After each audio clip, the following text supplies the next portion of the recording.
الله والله والله والله الله.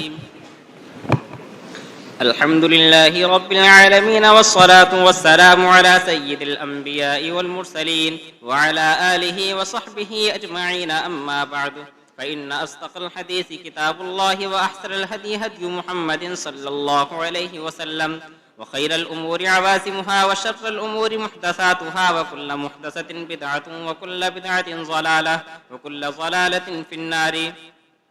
وبالسند المتصل منا إلى الشيخ الإمام الهمام الحافظ الحجة أمير المؤمنين في الحديث أبي عبد الله محمد بن إسماعيل بن إبراهيم بن المغيرة بن بردسبة الجعفي اليماني البخاري رحمه الله تعالى: اللهم انفعنا وارفعنا بعلومه وعلومكم أجمعين، آمين يا رب العالمين. أنه قال: باب رفع البصر إلى الإمام في الصلاة. وقالت عائشة: قال النبي صلى الله عليه وسلم في صلاة الكسوف: رأيت جهنم يحجب بعضها بعضا حين رأيتموني تأخرت. بسم اللہ الرحمن الرحیم. باب رفع البصر الی الامام فی الصلاۃ. نماز میں امام کی جانب نگاہ اٹھانے کا بیان. اس کے پہلے خشوع فی الصلاۃ کا بیان آیا ہے، جس سے معلوم ہوا کہ آدمی کو حالت نماز میں پورے طور سے نماز کی طرف متوجہ رہنا چاہیے، ادھر ادھر نہیں دیکھنا چاہیے. اب اس کی حدود کیا ہیں؟ نگاہ کہاں تک بڑھانے کی گنجائش ہے جس سے آگے منع ہے؟ تو فرماتے کہ نماز کے اندر اگر مقتدی سامنے کی طرف اپنے امام کی طرف دیکھے تو اس کی گنجائش ہے، اور خود امام کے لیے بھی سامنے کی طرف دیکھنے کی گنجائش ہے. چنانچہ حضرت عائشہ رضی اللہ تعالی عنہ کا ارشاد تعلیقاً نقل کر رہے ہیں کہ رسول اللہ صلی اللہ علیہ وسلم نے نماز کسوف کے بارے میں فرمایا کہ میں نے جہنم کو دیکھا کہ اس کا ایک حصہ دوسرے حصے کو توڑ رہا ہے، اور یہ اس وقت کی بات ہے جب تم نے دیکھا کہ میں تھوڑا پیچھے کو ہٹا. نماز کسوف میں آپ کبھی آگے کو بڑھے کبھی پیچھے کو ہٹے، تو فرماتے جس وقت تم نے مجھ کو پیچھے کھسکتے ہوئے دیکھا یہی وہ وقت تھا جب مجھے دیوار قبلہ کے اوپر جہنم دکھلائی گئی. تو مقتدی کے لیے تو امام کی طرف دیکھنا ہے، اور امام کا سامنے قبلہ کی طرف دیکھنا ہے، اس کی گنجائش ہے. اور کیوں گنجائش ہے؟ حضور صلی اللہ علیہ وسلم نے فرمایا ہے کہ صلو کما رأیتمونی اصلی، تم اس طرح نماز پڑھو جس طرح مجھ کو نماز پڑھتے ہوئے دیکھو. اور یہ حکم جماعت کی نماز میں بھی ہے اور تنہا نماز کے اندر بھی ہے. تو جماعت کی نماز میں مقتدی جب دیکھے گا کہ امام کیسے نماز پڑھ رہا تب نے اقتدا کرے گا، نقل کرے گا. تو اس سے معلوم ہوا کہ مقتدی کے لیے اس کی گنجائش ہے کہ اپنے امام کے حرکات و سکنات کو دیکھے اور اس کی نقل کرے. جی روایتیں دیکھیے، سب کے اندر یہی مل رہا ہے کہ سامنے کی طرف دیکھنے کی اور امام کو دیکھنے کی گنجائش ہے. جی. وبه قال حدثنا موسى قال حدثنا عبد الواحد قال حدثنا الأعمش عن عمارة بن عمير عن أبي معمر أنه قال: قلنا لخباب: أكان رسول الله صلى الله عليه وسلم يقرأ في الظهر والعصر؟ قال: نعم. فقلنا: بما كنتم تعرفون ذاك؟ قال: باضطراب لحيته. حضرت خباب رضی اللہ عنہ سے پوچھا گیا کہ رسول اللہ صلی اللہ علیہ وسلم ظہر اور عصر میں قرأت فرماتے تھے، کیونکہ قرأت سنائی نہیں دیتی تھی تو اس کی دو صورت ممکن ہے: سرے سے قرأت فرماتے ہی نہ ہو یا کرتے ہو مگر سرن کرتے ہو. انہوں نے جواب میں کہا کہ ہاں. ہم نے کہا آپ نے کیسے جانا کہ آپ قرأت کر رہے ہیں؟ آواز تو آتی نہیں تھی. کہنے لگے آپ کی داڑھی کی حرکت سے. اب داڑھی کی حرکت کا علم کیسے ہوا؟ جب نماز کے اندر آپ کی طرف دیکھا. جی. وبه قال حدثنا حجاج قال حدثنا شعبة قال أنبأنا أبو إسحاق قال: سمعت عبد الله بن يزيد يخطب قال: حدثنا البراء وكان غير كذوب إنهم كانوا إذا صلوا مع النبي صلى الله عليه وسلم فرفع رأسه من الركوع قاموا قياما حتى يروه قد سجد. یہ روایت پہلے آ چکی ہے کہ ہم براء ابن عازب فرماتے ہیں کہ ہم لوگ سجدے میں اس وقت تک نہیں جاتے تھے، اپنی کمر کو نہیں موڑتے تھے جب تک کہ دیکھ نہیں لیتے تھے کہ رسول اللہ صلی اللہ علیہ وسلم سجدے میں پہنچ گئے.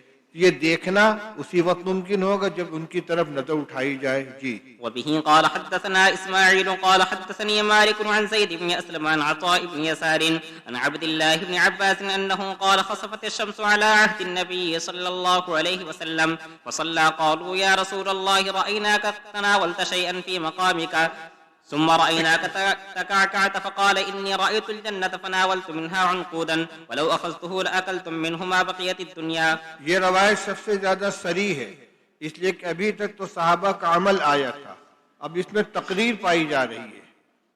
اس میں یہ صراحت ہے کہ صحابہ نے صلاۃ کسوف کے بعد یہ عرض کیا کہ یا رسول اللہ ہم نے آپ کو دیکھا کہ آپ اپنی جگہ کھڑے ہوئے سامنے سے کوئی چیز لینے کی کوشش فرما رہے ہیں، ہاتھ بڑھا رہے ہیں، اور پھر ہم نے دیکھا کہ آپ پیچھے کی طرف کھسک رہے ہیں. تو آپ نے فرمایا کہ میں نے جنت کو دیکھا تو اس میں سے ایک خوشہ توڑنا چاہا، اور اگر میں توڑ لیتا تو تم کھاتے رہتے جب تک کہ دنیا باقی رہتی. آپ نے یہ نہیں فرمایا کہ تم نماز میں کھڑے ہو کر میری طرف کیوں دیکھ رہے تھے. یہ آپ کی خاموشی اور اس پر نکیر نہ کرنا اس سے تقریر نبوی پائی گئی. جی. وبه قال حدثنا محمد بن سنان قال حدثنا فليح قال حدثنا هلال بن علي عن انس بن مالك انه قال صلى على النبي صلى الله عليه وسلم ثم رقي المنبر فاشار بيديه قبل قبلة المسجد ثم قال لقد رايت الان منذ صليت لكم الصلاة الجنة والنار ممثلتين في قبلة هذا الجدار فلم ارك اليوم في الخير والشر ثلاثا. چلیے. باب رفع البصر الى السماء في الصلاة. ہاں، اب جو ممنوع ہے اس کو بتلا رہے ہیں. نماز کے اندر آسمان کی طرف نظر اٹھانا منع ہے. امام تک نظر لے جانا تو ٹھیک ہے، لیکن اوپر آسمان کی طرف نظر اٹھانا نماز میں یہ خلاف ادب ہے، بلکہ اس پر رسول اللہ صلی اللہ علیہ وسلم سخت ناراضگی کا اظہار فرما رہے ہیں کہ جو لوگ نماز میں اپنی نگاہ آسمان کی طرف اٹھاتے ہیں کیا وہ اس بات سے نہیں ڈرتے کہ ان کی بینائی اچک لی جائے گی، ان کی نگاہ واپس نہیں آئے گی. چلیے. وبه قال حدثنا علي بن عبد الله قال حدثنا يحيى بن سعيد قال حدثنا ابن ابي عروبة قال حدثنا قتادة ان انس بن مالك حدثهم قال قال النبي صلى الله عليه وسلم ما بال اقوام يرفعون ابصارهم الى السماء في صلاتهم فاشتد قوله في ذلك حتى قال لينتهن عن ذلك او لتخطفن ابصارهم. اب اس میں ایک سوال یہ ہوتا ہے کہ دعا کے وقت ہاتھ اٹھانے کی اجازت ہے یا نہیں. نماز کے اندر تو ممانعت ہے، اس میں اگر دعا کے وقت کوئی آسمان کی طرف نظر اٹھاتا ہے تو اس کی ممانعت اس سے مفہوم نہیں ہوتی، کیونکہ فی الصلاۃ کی ممانعت ہے، اور دعا جو ہوتی ہے یہ نماز کے باہر ہوتی ہے. ہاں، نماز کے اندر جو دعا مانگی جائے گی جیسے دعائے قنوت ہے یا قنوت نازلہ ہے اس وقت آسمان کی نظر نہیں اٹھائی جائے گی. قرآن میں ہے قد نرى تقلب وجهك في السماء فلنولينك قبلة ترضاها. ہم آپ کا آسمان کی طرف بار بار نظر اٹھا کے دیکھنا مشاہدہ کر رہے ہیں. کس لیے؟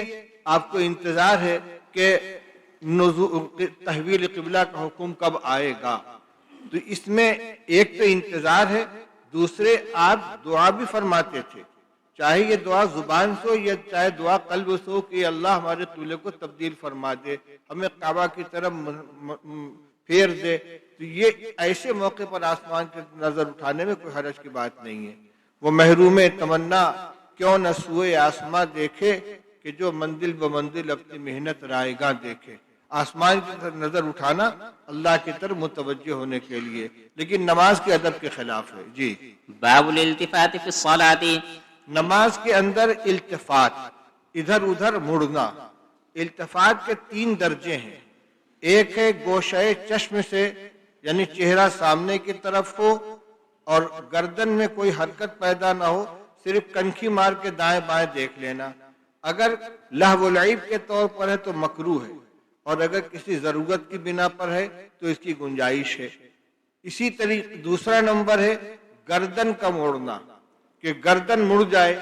تو صرف گردن مڑنے سے آدمی نماز سے تو نہیں نکلتا، لیکن بلا ضرورت کے اگر گردن موڑے گا تو یہ التفات کا ادنا سے اوپر کا درجہ ہے، یہ مکروہ ہے. اور اگر گھومنے میں سینہ قبلہ کی طرف سے پھر گیا تو سرے سے نماز فاسد ہو جائے گی. گردن موڑنے کی ضرورت کب پیش آئے گی؟ صدیق اکبر رضی اللہ تعالیٰ عنہ کی نماز کے دوران نبی کریم صلی اللہ علیہ وسلم تشریف لائے اور لوگوں نے تالی بجانی شروع کر دی. جب کثرت سے تالی بجنے لگی تو اب پیچھے رسول اللہ صلی اللہ علیہ وسلم ہے تو کنکھی سے تو نظر نہیں آئے گا, تو تھوڑی سی گردن ٹیڑھی کر کے دیکھ لیا کہ رسول اللہ صلی اللہ علیہ وسلم کھڑے ہیں تو خود بھی پیچھے کھسک گئے. تو ایسی کوئی صورت پیش آ جائے جہاں نماز کی ضرورت کے لیے التفات کرنا پڑ جائے تو وہ ممنوع نہیں ہے, لیکن اس کے بغیر اگر کوئی التفات کرتا ہے تو تینوں درجے بتلا دیے کہ کنکھی ہے تو کراہت تنزیہی ہے, اور اگر گردن موڑ دی تو اس سے بڑی ہوئی کراہت ہے, اور اگر سینہ پھر گیا تو نماز فاسد ہو جائے گی. اب وہ روایتیں لا رہے ہیں جس سے التفات کی گنجائش معلوم ہو رہی ہے بقدر ضرورت. پڑھیے. وبه قال حدثنا مسدد قال حدثنا ابو الاحوص قال حدثنا اشعث بن سليم عن ابيه عن مسروق عن عائشة انها قالت سألت رسول الله صلى الله عليه وسلم عن الالتفات في الصلاة فقال هو اختلاس يختلسه الشيطان من صلاة العبد. حضرت عائشہ رضی اللہ عنہ فرماتی کہ میں نے رسول اللہ صلی اللہ علیہ وسلم سے پوچھا نماز کے اندر التفات کرنے سے, ادھر ادھر دیکھنے کے بارے میں, تو آپ نے فرمایا کہ وہ اچکنا ہے جس کو اچکتا ہے شیطان بندے کی نماز میں سے, خشوع کو ختم کرنے کے لیے ادھر ادھر متوجہ کرتا ہے. یہ اس صورت میں ہے جبکہ بلا ضرورت کے ہو. جی.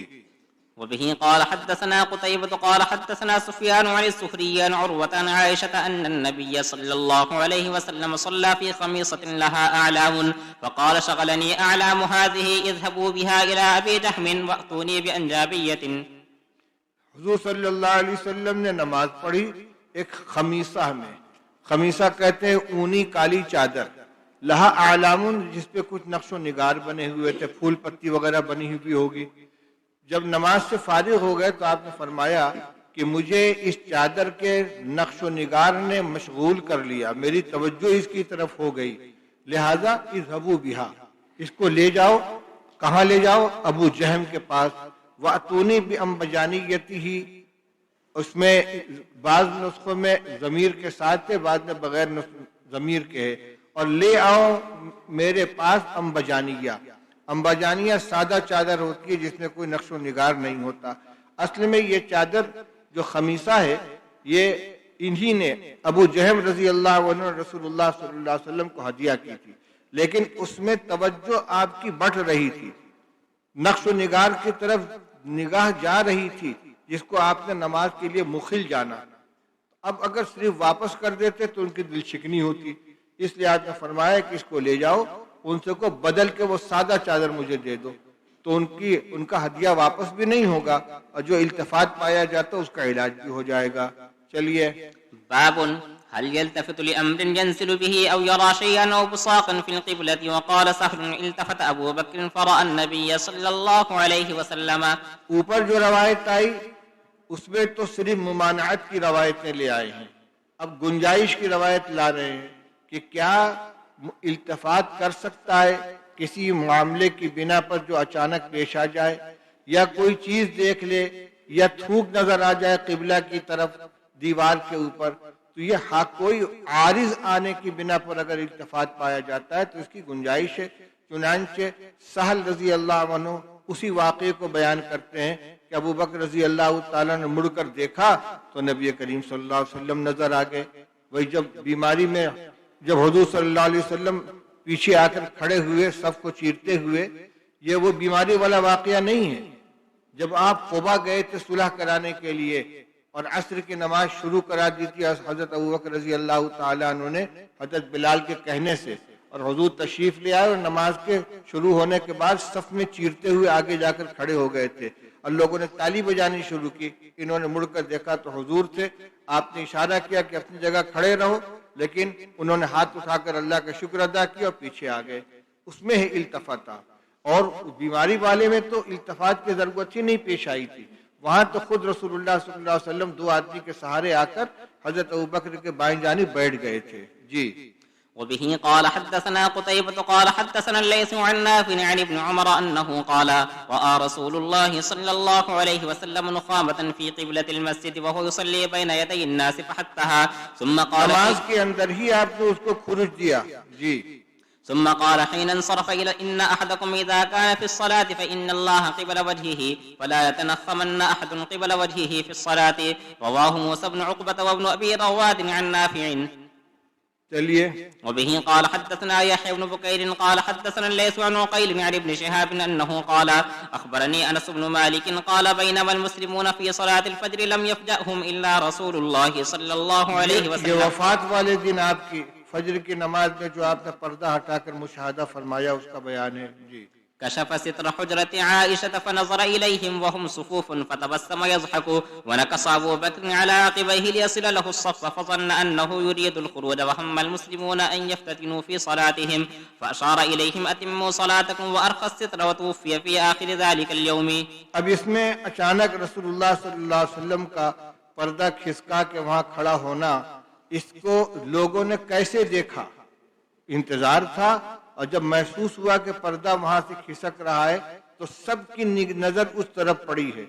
اب یہ چاہے التفات صرف گوشہ چشم سے ہوا ہو یا یہ دیکھنے کے لیے کہ رسول اللہ صلی اللہ علیہ وسلم تشریف لا رہے ہیں نماز پڑھانے کے لیے یا نہیں لا رہے ہیں، گردن موڑ کر دیکھا ہو، لیکن اس پر رسول اللہ صلی اللہ علیہ وسلم نے نکیر نہیں فرمائی، اس کی اجازت دے دی.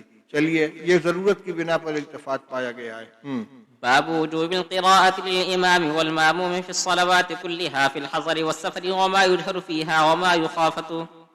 پڑھیے، باب روایت بھی پڑھ لیجیے. وبه قال حدثنا موسى قال حدثنا أبو عوانة قال حدثنا عبد الملك بن عمير عن جابر بن سمرة أنه قال شكا أهل الكوفة ساعة إلى عمر فعسله واستعمل عليهم عمارا فشكوا حتى ذكروا أنه لا يحسن يصلي فأرسل إليه فقال يا أبا إسحاق إن هؤلاء يزعمون أنك لا تحسن تصلي. قال أما أنا والله فإني كنت أصلي بهم صلاة رسول الله صلى الله عليه وسلم ما أخرم عنها أصلي صلاة العشاء فأركض في الأولين وأخف في الأخرين.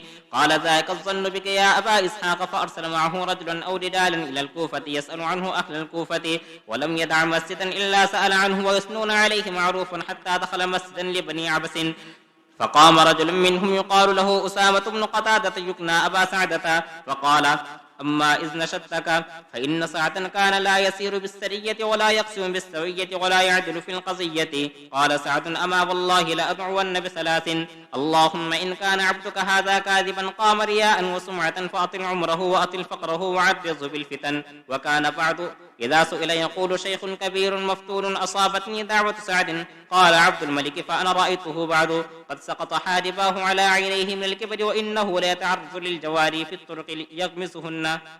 یہ دو روایتیں بھی پڑھ لیجیے. وبه قال حدثنا علي بن عبد الله قال حدثنا سفيان قال حدثنا الزهري عن محمود بن الربيع عن عبادة بن الصامت أن رسول الله صلى الله عليه وسلم قال لا صلاة لمن لم يقرأ بفاتحة الكتاب. وبه قال حدثنا محمد بن بشار قال حدثنا يحيى عن عبيد الله أنه قال حدثني سعيد بن أبي سعيد عن أبيه عن أبي هريرة أن رسول الله صلى الله عليه وسلم دخل المسجد فدخل رجل فصلى فسلم على النبي صلى الله عليه وسلم فرد وقال ارجع فصل فإنك لم تصل فرجع فصلى كما صلى ثم جاء فسلم على النبي صلى الله عليه وسلم فقال ارجع فصل فإنك لم تصل ثلاثا فقال والذي بعثك بالحق ما أحسن غيره فعلمني. فقال إذا قمت إلى الصلاة فكبر ثم اقرأ ما تيسر معك من القرآن ثم اركع حتى تطمئن راكعا ثم ارفع حتى تعتدل قائما ثم اسجد حتى تطمئن ساجدا ثم ارفع حتى تطمئن جالسا وافعل في صلاتك كلها.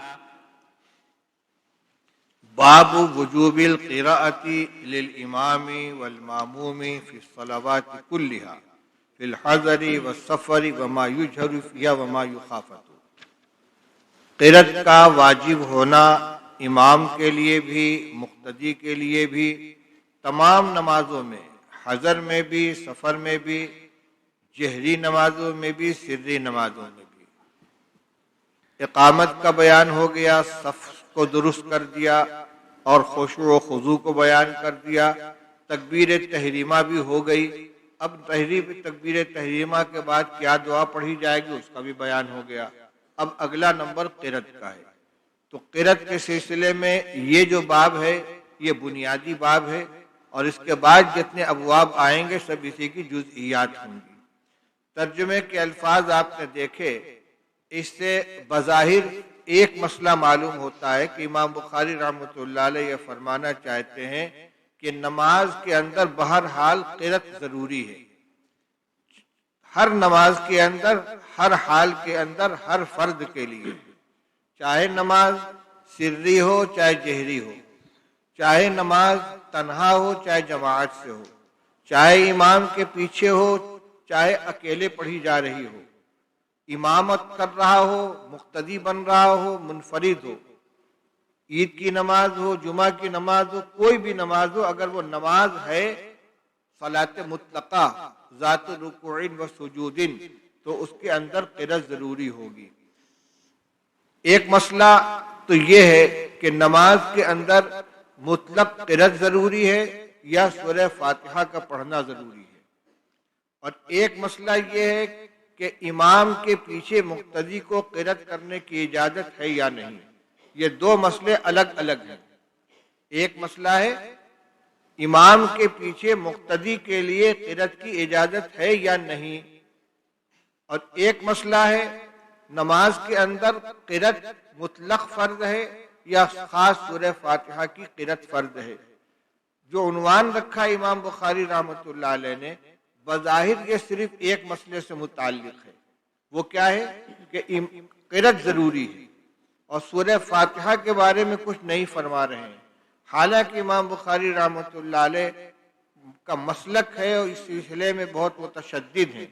دونوں مسئلے میں ان کے نزدیک ہر نماز میں سورہ فاتحہ کا پڑھنا متعین ہے اور دوسرے مقتدی کے لیے بھی قرأت ضروری ہے، لیکن عنوان کے اندر سورہ فاتحہ کا ذکر نہیں کر رہے ہیں، جبکہ روایت لا رہے ہیں آگے عبادہ ابن صامت رضی اللہ تعالیٰ عنہ کی کہ لا صلاۃ لمن لم یقرأ بفاتحۃ الکتاب، جس کو بطور دلیل پیش کیا جاتا ہے سورہ فاتحہ کی قرأت کے سلسلے میں.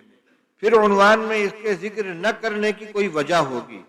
امام بخاری رحمۃ اللہ علیہ یہ سمجھ رہے ہیں کہ اس روایت کو دلیل کے طور پر پیش کرنے میں قوت نہیں ہے، اس لیے روایت پیش کر رہے ہیں مگر قرأت فاتحہ کی دلیل کے طور پر نہیں پیش کر رہے بلکہ مطلق قرأت کے طریقے پر پیش کر رہے ہیں. اب ان دو مسئلوں میں سے پہلے اس مسئلے کو لیجئے کہ نماز کے اندر قرأت کی کیا حیثیت ہے. تو ایک مسئلے پر تو اتفاق ہے کہ نماز میں قرأت جزو لازم ہے. نماز کے اندر قرأت جزو لازم ہے.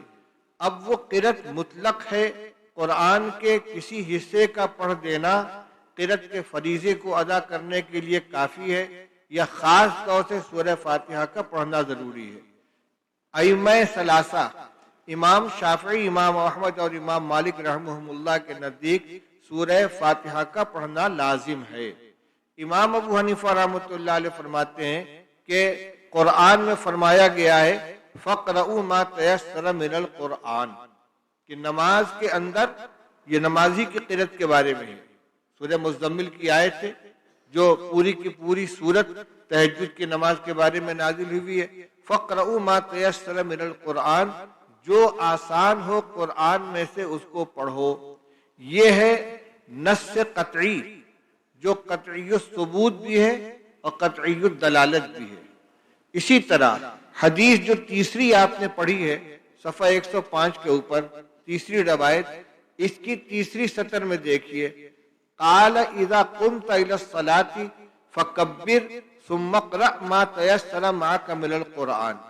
ایک صاحب حضرت خلاد ابن رافع رضی اللہ تعالی عنہ جنہوں نے بہت عجلت کے ساتھ نماز ادا کی تھی اور رسول اللہ صلی اللہ علیہ وسلم نے ان سے فرمایا ارجع فصل فإنك لم تصلی، اور 3 مرتبہ ان سے نماز کا اعادہ کروایا.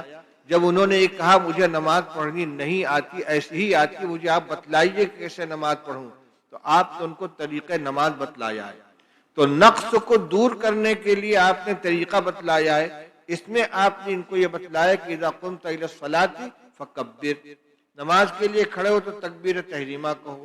ثم اقرأ ما تيسر معك من القرآن، پھر جو تمہیں قرآن یاد ہو، جو تمہارے لیے پڑھنا آسان ہو، اس کو پڑھو. اگر سورہ فاتحہ کا پڑھنا متعین ہوتا کہ اس کے پڑھے بغیر نماز ہو ہی نہیں سکتی تو آپ فرماتے ثم اقرأ فاتحۃ الکتاب، آپ نے بھی اقرأ ما تیسر معک من القرآن فرمایا ہے، تو ایک طرف قرآن پاک کی آیت ہے، دوسری طرف ما تیسر معک اقرأ ما ثم اقرأ ما تیسر معک من القرآن کی حدیث ہے۔ امام ابو حنیفہ رحمۃ اللہ علیہ فرماتے ہیں کہ اس سے معلوم ہوا کہ نماز کے اندر مطلق قرآن پڑھنا تو فرض ہے، البتہ وہ قرآن کیا ہو اس کے مصداق کے طور پر سورہ فاتحہ کی تعیین واجب ہے، جو اس کا درجہ فرض سے نیچے ہے۔ فرق یہ پڑے گا کہ اگر خاص سورہ فاتحہ کو فرض قرار دے دیا جائے تو سورہ فاتحہ کو نہ پڑھنے والا فرض کا تارک ہوگا، جس کا انجبار کسی عمل سے نہیں ہوتا، اور اگر اس کو واجب قرار دیا جائے اور کوئی شخص نماز میں قرأت تو کرے مگر سورہ فاتحہ نہ پڑھے تو تارک واجب ہوگا، اور اس کا تدارک سجدہ سہو سے ہو جائے گا۔ واجب کے ترک سے سجدہ سہو کافی ہو جائے گا، لیکن فرض کے ترک سے سجدہ سہو کافی نہیں ہوگا۔ ایک فرق یہ بھی ہے کہ یہ اصطلاح جو ہے واجب کی، یہ صرف احناف کے یہاں ہے۔ فرض اور فرض کے نیچے واجب، واجب کا درجہ لزوم کے اعتبار سے تو تاکیدی، لیکن عقیدے کے اعتبار سے فرض سے نیچے۔ فرض کا منکر کافر ہے، واجب کا منکر فاسق ہے۔ فرض کے ترک پر عمل باطل ہو جائے گا، اور واجب کے ترک پر اگر اس کا تدارک نہ کیا گیا تو عمل فاسد ہو جائے گا، واجب الاعادہ ہوگا۔ یہ درجہ جو ہے کہ واجب کا ایک درجہ فرض و سنت کے درمیان رکھا گیا ہے، یہ اصطلاح صرف احناف کے یہاں ہے۔ بقیہ ائمہ کے یہاں فرض اور واجب میں کوئی فرق نہیں ہے، واجب بمانے فرض ہی استعمال کرتے ہیں، واجب بمانے فرض استعمال کرتے ہیں۔ فلاں چیز واجب ہے تو اس کا مطلب یہ اس کو درجہ فرض کا ہے، فرض سے نیچے واجب کا کوئی الگ درجہ نہیں ہے۔ تو یہ ہمارے یہاں کا یہ درجہ ہے اور یہ ایک الگ اصطلاح ہے۔ بہرحال یہ مسئلہ تو آسان ہے کہ امام ابو حنیفہ رحمۃ اللہ علیہ نے دلائل کی قوت کے اعتبار سے دونوں کے درجے الگ الگ متعین کیے ہیں، جو حکم نص قطعی سے ثابت ہے قرآن پاک کی آیت سے، اور اس کی روشنی میں اس حدیث سے ثم اقرأ ما تیسر معک من القرآن، اس کی بنا پر مطلق قرأت قرآن کو تو نماز کا رکن قرار دیتے ہیں کہ اس کے بغیر نماز ہی نہیں ہوگی، اور جو سورہ فاتحہ ہے اسی طرح ضم سورت، فرض کی 2 رکعات کے بعد کی جو سورت ہے، مغرب کی تیسری اور ظہر عصر عشاء کی تیسری اور چوتھی، اس میں تو قرأت ہی لازم نہیں ہے، اور اگر کوئی قرأت کرے تو سورہ فاتحہ کافی ہے۔ لیکن بقیہ تمام نمازوں میں، سنت مؤکدہ کی تمام رکعتوں میں، فجر کی تمام رکعتوں میں، اور باقی نمازوں کے پہلی 2 رکعتوں میں قرأت فاتحہ واجب اور اس کے ساتھ ضم سورت بھی واجب۔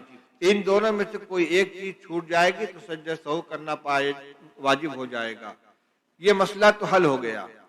اب دوسرے مسئلے کو لیجئے جو عنوان کا مظہر ہے، ظاہر حصہ ہے، کیا قرأت واجب ہے امام کے لیے بھی، مقتدی کے لیے بھی، تمام نمازوں میں، حضر میں، سفر میں، جہری نمازوں میں، سری نمازوں میں۔ اس میں والمأموم کو اگر چھوڑ دیجئے تو باقی مسئلہ متفق علیہ ہے۔ منفرد کے لیے بھی قرأت واجب ہے، مطلق قرأت فرض ہے، اور سورہ فاتحہ اور ضم سورہ یہ واجب ہے، اور اسی طریقے سے امام کے لیے بھی ضروری ہے۔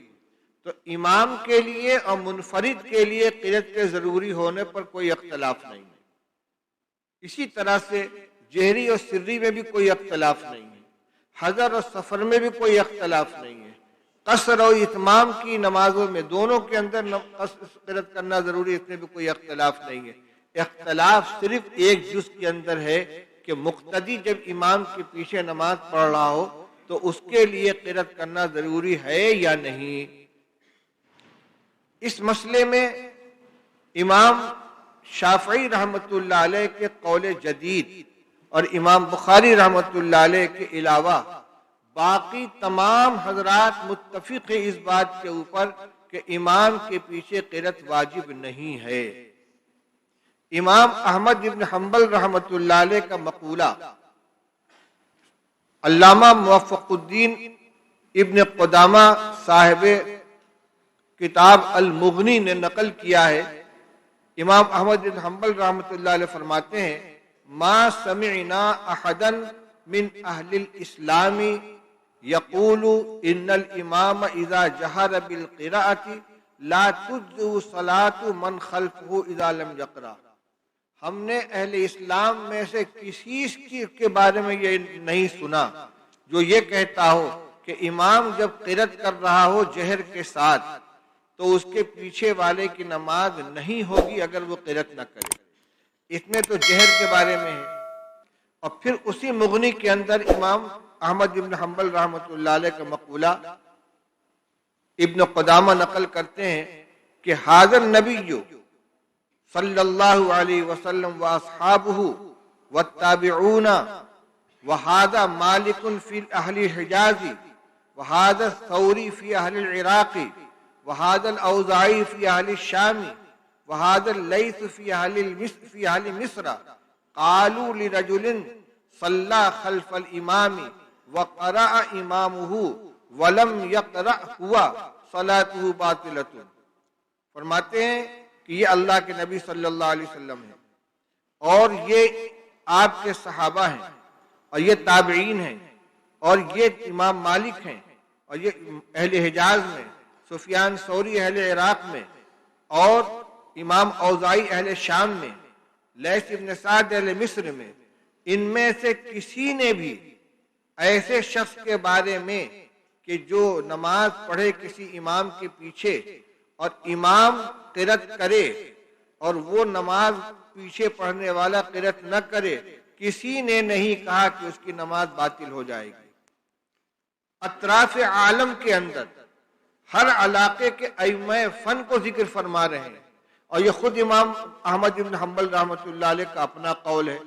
تو امام مالک ہو گئے، سفیان ثوری ہو گئے، سفیان ابن عیینہ ہو گئے، امام اوزاعی ہو گئے، لیث ابن سعد ہو گئے، امام ابو حنیفہ رحمۃ اللہ علیہ کا مسلک ہے ہی، کہتے کوئی نہیں کہتا کہ امام قرأت کرے مقتدی قرأت نہ کرے تو اس کی نماز باطل ہو جائے گی۔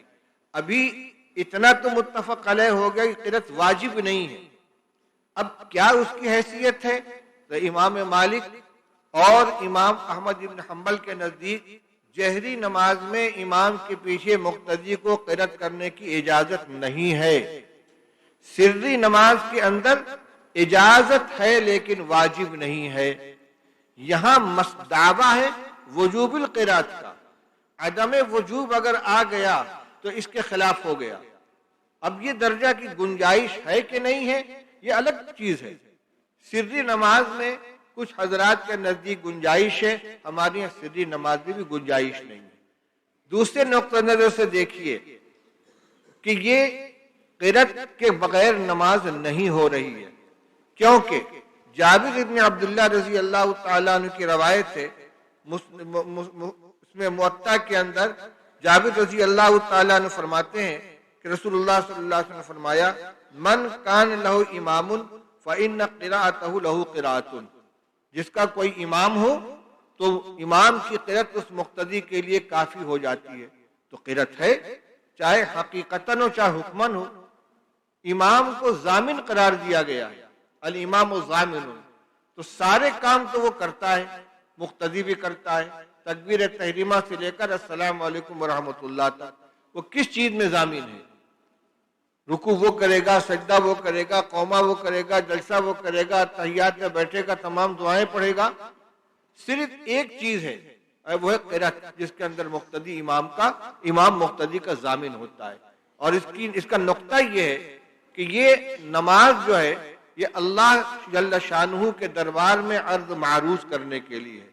اس کے تین اجزاء ہیں، ایک تو اپنے عمل سے عاجزی کا اظہار کرنا، اور ایک دربار عالی کے اندر اپنے الفاظ سے آداب کا اظہار کرنا۔ جیسے بادشاہ کے حضور میں کوئی حاضر ہوگا تو کھڑے ہو کر سلام کہے گا السلام علیکم، ایک قیام ایک سلام۔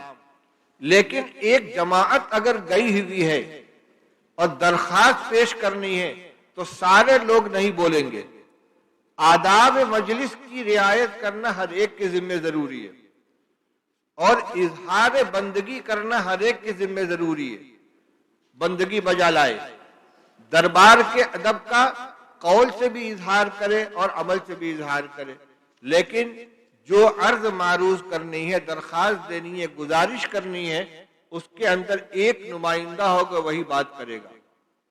امام جتنے اعمال عرض اس کے آداب کے قبیل کے ہیں، اس میں مقتدی اور امام دونوں کو مکلف بنایا گیا، لیکن جہاں سے اب عرض معروض شروع ہو رہی ہے، درخواست پیش کی جا رہی ہے، جس کے آخر میں اہدنا الصراط المستقیم کی درخواست ہے اور شروع میں حمد و ثنا ہے، وہ تنہا امام کا کام ہے۔